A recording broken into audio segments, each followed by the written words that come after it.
Hi all, welcome to Blasters arena. Kerala ബ്ലാസ്റ്റേഴ്സുമായി ബന്ധപ്പെട്ടുകൊണ്ടുള്ള ചില അപ്ഡേറ്റുകൾ ഇന്നലെ നമ്മൾ പങ്കുവച്ചിട്ടുണ്ട്.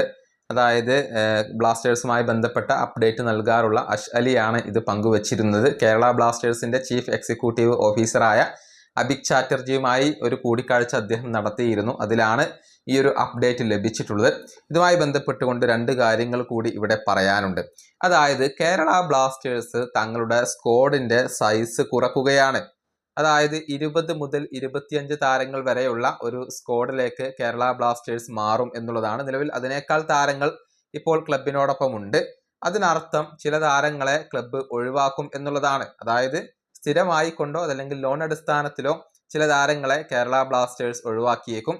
പക്ഷെ സൂപ്പർ കപ്പിന് മുന്നേ അതുണ്ടായേക്കില്ല. കാരണം ട്രാൻസ്ഫർ വിൻഡോ ഇപ്പോൾ അടച്ചിട്ടുണ്ട്. അതുകൊണ്ട് തന്നെ ജനുവരി ട്രാൻസ്ഫർ ജാലകത്തിലായിരിക്കും കേരള ബ്ലാസ്റ്റേഴ്സ് താരങ്ങളെ ഒഴിവാക്കുക. ചില താരങ്ങളെ കൊണ്ടുവരാനും സാധ്യതയുണ്ട് എന്ന ഒരു അപ്ഡേറ്റ് ഇന്നലെ നമുക്ക് ലഭിച്ചിരുന്നു.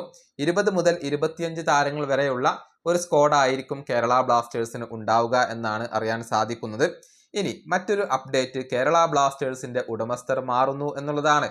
അതായത് റിപ്പോർട്ടർ TV കേരള ബ്ലാസ്റ്റേഴ്സിനെ ഏറ്റെടുത്തേക്കും. അത്തരത്തിലുള്ള ചർച്ചകൾ പുരോഗമിച്ചു കൊണ്ടിരിക്കുന്നു എന്ന ഒരു റൂമർ നേരത്തെ പുറത്തേക്ക് വന്നിരുന്നു. പക്ഷെ അതിൽ കഴമ്പില്ല എന്നാണ് അറിയാൻ സാധിക്കുന്നത്. അതായത് കേരള ബ്ലാസ്റ്റേഴ്സിന്റെ ഷെയറുകൾ വാങ്ങാൻ വേണ്ടി റിപ്പോർട്ടർ TV യാതൊരുവിധ നീക്കങ്ങളും നടത്തിയിട്ടില്ല. അത്തരത്തിലുള്ള ചർച്ചകൾ നടന്നിട്ടില്ല എന്നാണ് ഇപ്പോൾ അറിയാൻ സാധിക്കുന്നത്. നിലവിൽ കേരള ബ്ലാസ്റ്റേഴ്സിന്റെ നിലവിലെ ഉടമസ്ഥർ തന്നെ തുടർന്നേക്കും.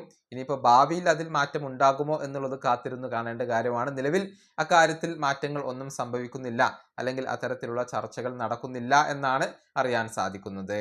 ഈ വീഡിയോ അവസാനിപ്പിക്കുന്നു. അടുത്തൊരു വീണ്ടും കാണാം.